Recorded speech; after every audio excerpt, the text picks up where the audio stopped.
Okay, so we got a little extra time here. Not sure how much. I don't want to go over 5 minutes, so I can put this as part of the last segment. So again, what I was saying was you want to get used to knowing which cage you're in. So let's look at the bottom string as the string shaped key. This is the cage. We're gonna gauge the cage from the bottom string. So say we're here in the middle of this one. This is third string up. Say we're in the D shape. We're playing 2, 3, 4, right? We want to go to the right one cage. Guess what? Caged advance, the word cage. Look at the word cage. C-A-G-E-D. No matter where you are, it's C-A-G-E-D. And in the other direction, it's D-E-G-C-A. Or let's look at it as from C here, C-D-E-G-A.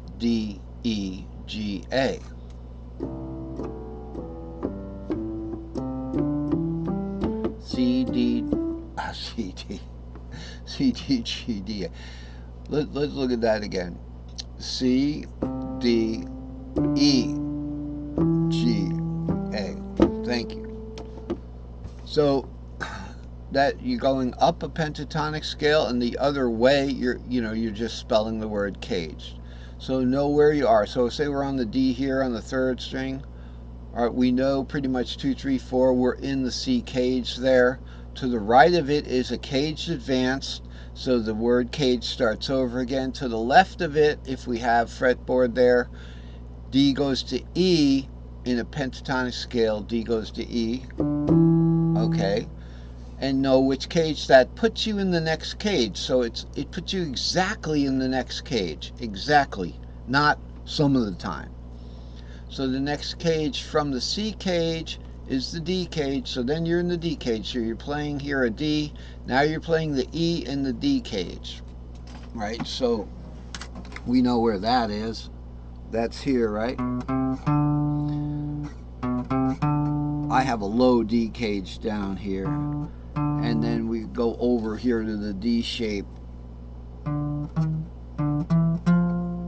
My colors are wearing off. Believe me, this is child's play for a person who's designed these things. I'm just too lazy to go to the printer. Anyway, it's been a really good lesson. I want to say a few words about this stuff here. You can just get a screensaver of this, but I'm not sure how good it is. I've divided them for you to make it easier.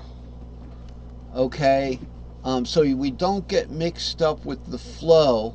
So remember, we have our flow, we have our flow of the situation. Remember, I told you we were going to go to the other chart for this.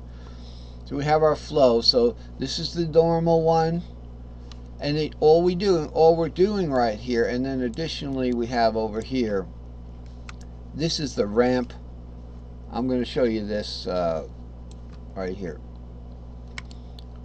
This little outtake here. We got root. We've got the REXL starting root 2. Where is it? Major diatonic to the long one.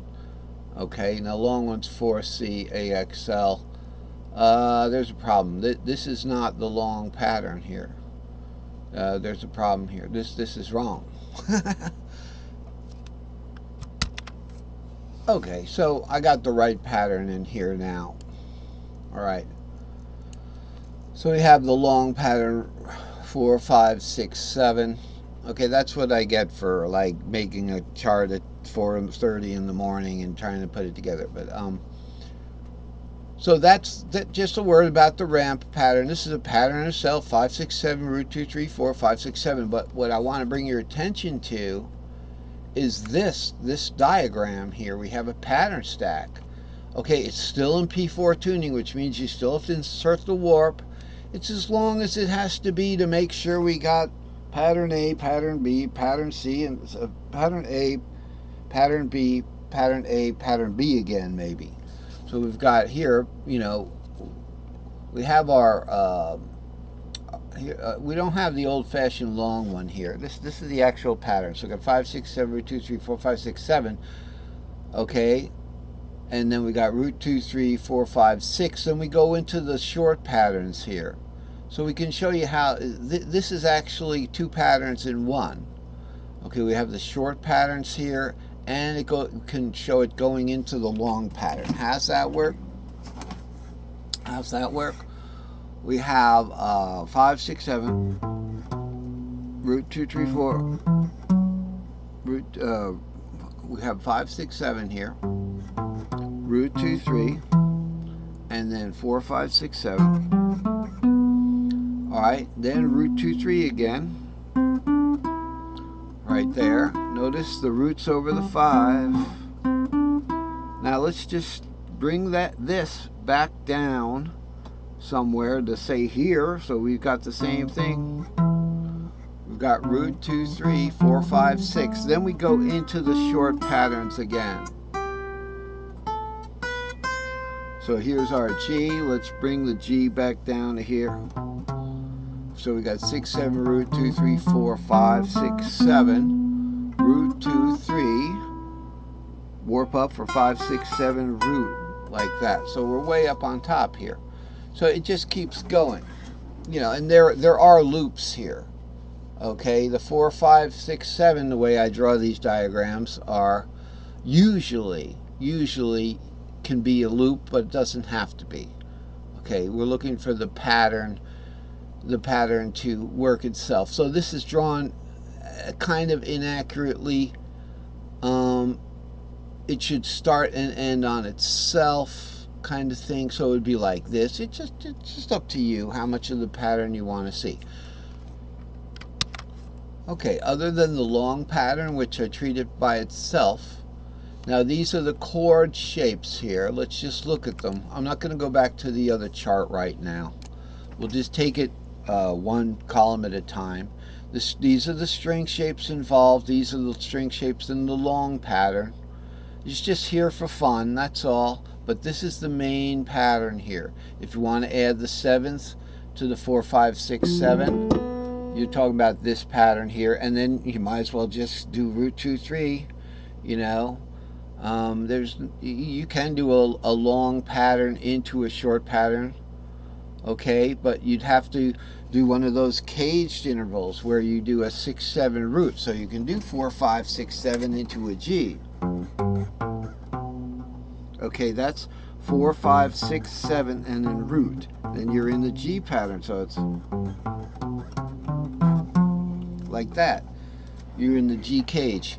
Always try to know which cage you're in, but more importantly, know which string shape you're connecting to on that string. And then anything you go to the next string is going to be a 5th up, usually with the short string shapes. Okay, the long string shapes only have like half a string shape on them, so 4, 5, so I call it the C4, 5. This is the root E. I just didn't put the C there because it covers so many. It covers the A string shape too. It goes into 2/3 of the G string shape. So I left the C off there. But in root 2, 3, it's primarily in the E box there. So we call, you know, it's called the root E extra long there. So you know you're pretty much at the E string shape there. But when you play this pattern, you're going over one string shape to the D. In cage. So anytime you do a long pattern, say you have your fret nut here, Mr. Fret Nut. Okay, and we're going to do, say we're going to start here at 5, 6, 7. We're going to go 5, 6, 7. All right, what cage are we in here at 5, 6? We're in the A cage. So we're this.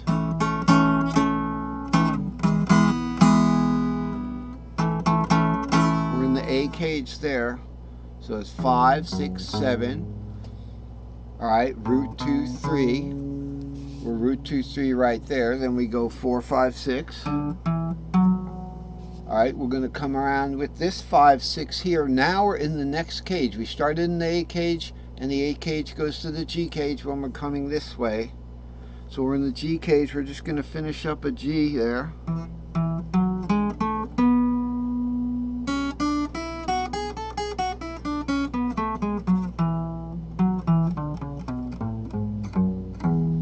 Okay, so we're out of time. It's been a great lesson.